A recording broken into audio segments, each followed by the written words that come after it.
Have you heard of a term called neuroplasticity? Literally, brothers and sisters, the brain that you and I have control over changing it in the way we want. It's not an easy task, but we can. Right inside, there are little tiny channels. Neurons connect to other neurons. Allahu Alam, 30 billion, 300 billion, I don't know, many billions of neurons. They connect and they make highways and roads. And they grow. Like these little roots, they grow. And they make new bridges and connections. When you develop habits, these channels grow. Develop other habits, these channels grow. You stop certain habits, the channels get less, other channels grow. Your brain gets rewired every time.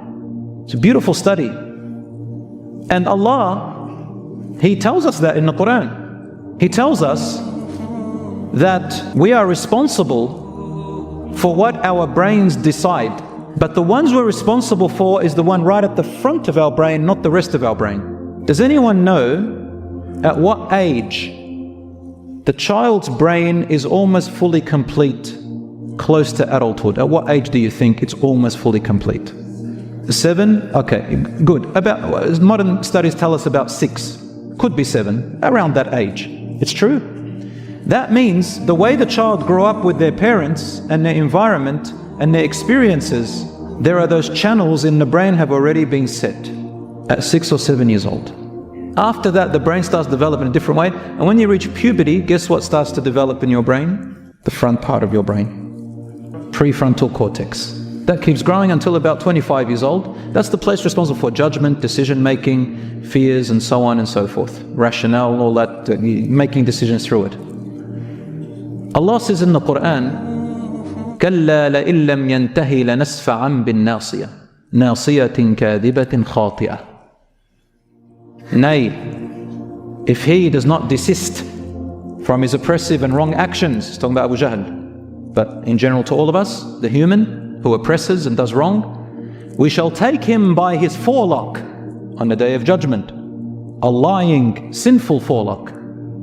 Forelock here is the frontal cortex responsible for decisions. Allah called it lying and sinful because we have control over that. Now what affects that? Our brain development. Now when you understand this, brothers and sisters, you have a bit more empathy on yourself. You say to yourself, subhanallah, my upbringing was a little bit like this and like that. Can I change it? Yes, inshaAllah you can. Ibn al-Qayyim, rahmatullah alayhi, writes in his book, again, I think it's a Madarij al-Salikin. He mentions how habits develop, good and bad habits. So he uses the example of sins. He says, every bad habit, every sinful habit begins with a thought. A what? A thought. Whisper, comes and goes. If you catch that thought and hold on to it, it turns into an idea. If you hold on to the idea and don't repel it, it turns into a plan. If you hold on to the plan and you don't repel it, it turns into an action. If you repeat the action, the less you feel sensitive towards it and the more normalized it becomes, then it turns into a habit. And what do habits turn into if you don't deal with them? Addictions. Now, the reversal is the same way. Come up with a thought to counter it. Then get an idea, plan it, do an action, get into the opposite habit again and again, and inshallah it'll go away. Example, a young person reaches puberty and the hormones begin to ignite, sexual hormones. A friend at school says, there are websites you can look at to satisfy your desire. He goes and thinks, my parents watch me everywhere, they've got this, then he goes, how am I going to do it? I've got a thought I want to look. How am I going to do it? I'll get an idea. The idea is, use some kind of software or some way, ask my friends. Then a plan, I'll choose the right time, this is where I'm going to look. Then the action happens. They didn't get caught. So they remember the pleasure. Next time again, and again. And again, then it becomes a habit. Then it becomes an addiction. How to reverse that? Number one, you need willpower. You need to make that decision. Make wudu, pray 2 rak'ahs, and say, oh Allah, I have made the decision to work on myself, assist me and help me with your support. So you've got to make the decision. then move forward. Think. You got the thought, what's the idea? Reverse it. Well, when does it normally happen? It happens at night at this time. Through what? Through my device. Okay. Get rid of my VPN, whatever it is that I'm using. Put an app that stops these websites from coming up, and put your phone outside in the lounge when you go to sleep, and sleep. The first time it's very hard, but as you go forward, inshallah, sometimes you need support, sometimes you need to talk to a friend or somebody. And you can reverse it. It's not easy, but you can. And the rewiring in your brain changes, and that's how you find the willpower afterwards. One brother, he said to me, brother, I want to pray at the masjid every fajr. I said, it's a big task. He said, how can I do it? I said, start with a thought, then get an idea, then plan it, then do it. He said, my thought is to pray in the masjid every fajr. What's the idea? He said, I'm going to sleep a little bit early because my problem is that if I don't sleep early, I can't wake up. Next, I'm not going to drink coffee. I'm not going to eat late. My last meal will be 8 p.m., for example. Whatever he did, he knew himself. He planned for it. Then he woke up. First time was hard. Second time was hard. Now, I played with his brain as well. Studying neuroplasticity, you got to help him a bit. So I said to him, I just gave him a number. I just gave him any number. I said, it'll take you 40 days. Maybe it's right, maybe it's wrong. I just said 40 days. The brother, after 40 days, went to give a talk in Sydney. And when I say after 40 days, meaning like 2 months later or 3 months later, I went there. Then he comes up and he says, brother, wallahi, it worked. Wallahi, at 40 days, I couldn't turn back anymore. Till now, I'm doing it. I said, maybe I should have said to him 20 days. Maybe something like that. But the point is, brothers and sisters, he reversed it. And it became a habit. It became easy. But you can't expect everything to happen straight away. It happens slowly, inshallah. Neuroplasticity, your body all reacts to it, everything. Now, before I say something, one thing I tell my young brothers and sisters, my dear, and I'm old enough to be your father for some of you, my dear son, my dear daughter, my dear brother, my dear sister. Never, ever, ever. Remember this. Never, ever self-diagnose. Don't diagnose yourself as if you're your psychologist. Just because you had a bit of anxiety or a bit of depression or a bit of your chest was a little bit constricted does not mean you are sick. The moment you diagnose yourself, you create a sickness. For a person to be that, you need to be professionally diagnosed. It has to be extreme. Major depression, major anxiety, major trauma. Just because we've been through traumas before, it does not mean necessarily you have post-traumatic stress disorder. It takes a lot to get there. It takes a lot. In fact, the psychologists have created criteria. And you know what? Ibn al-Razi and Ibn Sina, the great scholars I told you about of Islam, they actually had these criteria all set up. And they use them today. They just didn't know where it came from. But they built on them. Criteria that, for example, for a person to be diagnosed with a mental illness, they have to have a quantity, a number of things that are all happening intensely at the same time. I think some of them they have, for example, so let's say for example for ADHD or depression, they have like 9 things. 7 out of those 9, or maybe I've got the numbers wrong, but let's just say 9. 7 out of those 9, so the majority of them, they're intense, each one of them is intense and they're frequent and consistent. So just if you had 1 or 2 traits doesn't mean you're mentally ill, brother and sister. Take it easy on yourself and don't make yourself sick unnecessarily. And it has to continue consistently for at least 6 months, consistently. And it leads to debilitation. You can't shower, you can't go to your work, you no longer move, you can't get out of your bed, you no longer do the things you were interested in. All of that, it's intense. If a person does get to that, it has to be diagnosed. Depression. Depression is the most widespread mental illness at the moment in the world. And as I told you, depression, don't diagnose yourself. It takes a lot to have extreme depression.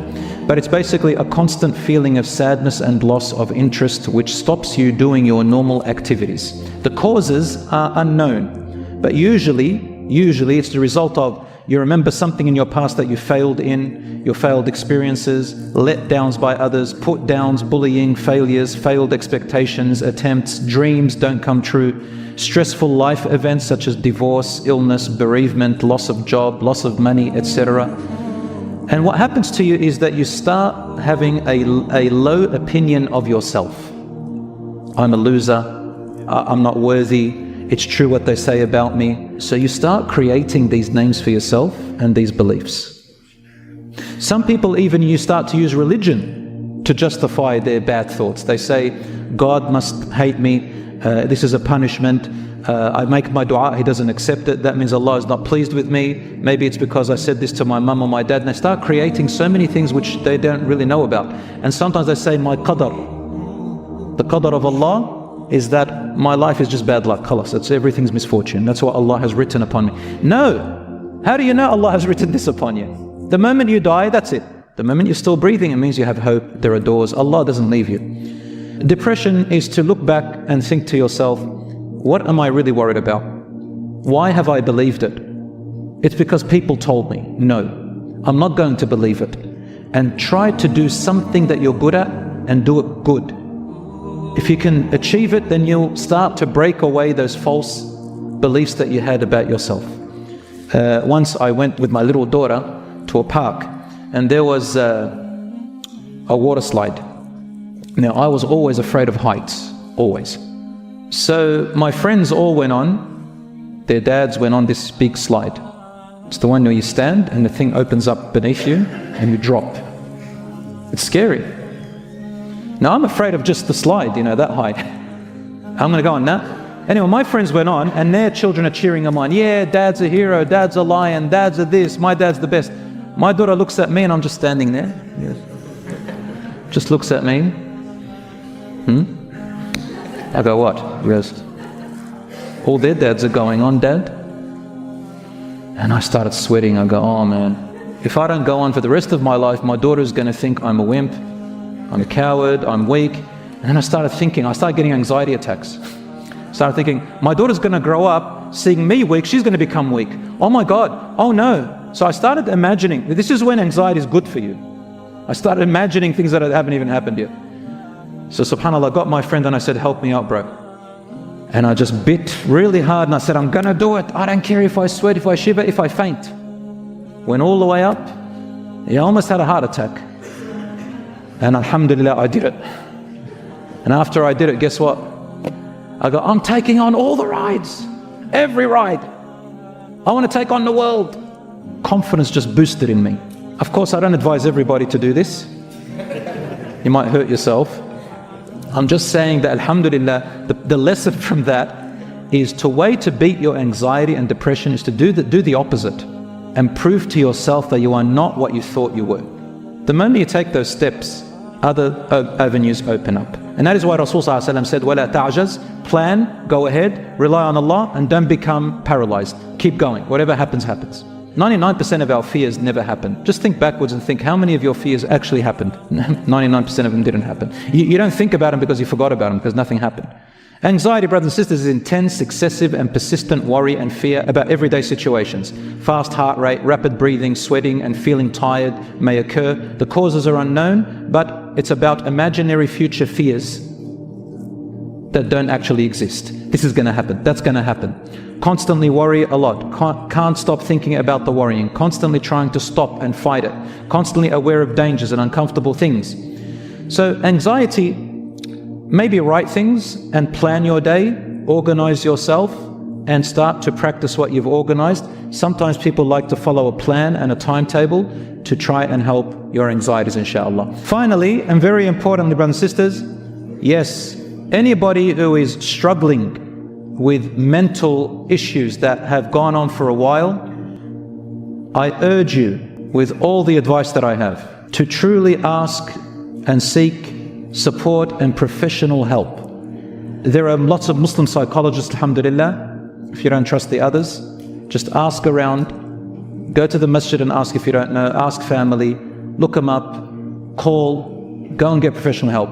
Bi-idhnillah, they can help you, insha'Allah ta'ala, or assist you along with your iman and your religious practice. May Allah subhanahu wa ta'ala keep you and all of us protected. Amen.